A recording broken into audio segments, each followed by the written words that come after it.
Annyeonghaseyo. Welcome back to Easy Korean PH. Let us all learn the basic of this language through this channel. Okay, for today's video, I'll be discussing the Korean sentence structure and then what is the difference now between this structure compared to the usual or the English structure. Okay, anyway, before we start, if you haven't subscribed yet, kindly click that subscribe button for more of this video. Okay, let's start. Okay, so we have here the first structure. We have the subject plus noun. So this one is actually the basic structure and then similar to the English structure. Okay, so before we start, I would like to emphasize this one. In Korean sentence structure, subject is always located at the first part of the sentence, while the verb naman is always located at the last part of the sentence. So once again, subject is always at the first part, while the verb is always at the last part. Okay, let's go back. So before we read the example, let us define what is subject. So when we say subject, is the doer of the action. So if ever you have an action in a sentence, so this one is the doer of the action. If ever you have a thing that is being described in a sentence, so basically that is your subject. Okay, another noun. So you say noun. In general, it is a name, a form of name of a person, things, places, events, etc. Okay, so we have a subject plus noun. We have here an example. We have John is a teacher. John is a teacher. So we have John, which is our subject. Teacher, which is our noun. So in Hangul, that is Chan, Shi, Nun, 선생님입니다. Chan, Shi, Nun, 선생님입니다. Okay, so let's proceed with our second structure. Okay, we have the subject plus verb. So as I said, subject is always at the first part of the sentence, while the verb is always at the last part. So in our second structure, we have the subject, which is the doer of the action or the thing that is being described, and then we have the verb. So basically, we have an action. So example here, we have the teacher is reading. The teacher is reading. So we have teacher, subject, the one who is doing the action, and then reading, we have the action or verb. Okay, in Hangul, that is 선생님이 읽어요. 선생님이 읽어요.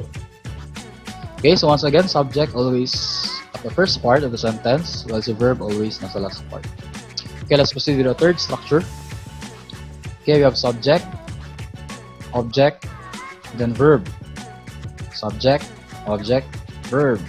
So as usual, subject, first part, verb, last part. Okay, so when we say subject, as I said, doer of the action, being described. Verb, it is an action. Okay, when we say object naman, so this one is the receiver of the action or the verb. Okay, for example, here we have eating lunch. Eating lunch. So we have eating, which is our verb. Lunch is our object. So basically, this is the receiver of the action. Okay, so as I said, subject always at the first part. The verb naman is always at the last part. So this one is Korean sentence structure, subject, object, verb. Okay, now in Korean sentence structure, this baliktad, no? So my students are eating lunch. Students, subject, eating, verb, lunch, object. So in Korean sentence structure, this is students, lunch, eating. Students, lunch, eating. Okay? In Hangul, that is 제 학생들이 점심 식사를 먹습니다. 제 학생들이 점심 식사를 먹습니다.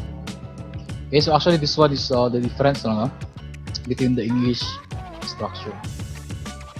In the English structure, verb is the middle, and then object is the last part, no? It's in the last part.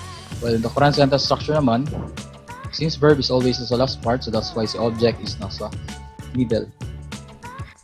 Okay, lastly, we have here subject plus adjective. So as I said, subject, doer of the action, being described. When we say adjective, so these are describing words, no? Example, we have beautiful, ugly, Those are the example of adjectives. Anyway, example here we have the cheetah is fast. The cheetah is fast. Cheetah, this is our subject. Fast, adjective. Cheetah, subject, fast, adjective. Okay, in Korean sentence structure also, adjective, ginagawa nilang descriptive verb, no? So actually, the rule for verb and adjective in Korean sentence structure is same lang. Anyway, in Hangul, that is cheetah nun palayo. Cheetah nun palayo. Okay, so let's repeat. Okay, first structure, we have subject plus noun. John is a teacher. Second, subject plus verb. So as I said, subject is always at the first part, while si verb naman nasa last part. Example here, teacher is reading. The third, subject, object, verb. English structure, that is subject, verb, object. So example, my students are eating lunch. So basically, this one is under English structure. So in Korean sentence structure, this is students, lunch, eating. Okay, and then lastly, we have subject plus adjective. Cheetah is fast. Okay, so those are the basic Korean sentence structure. So if ever you're planning to learn this language, it is very important also to learn this structure. Okay, so that's all for this video. See you in my next video.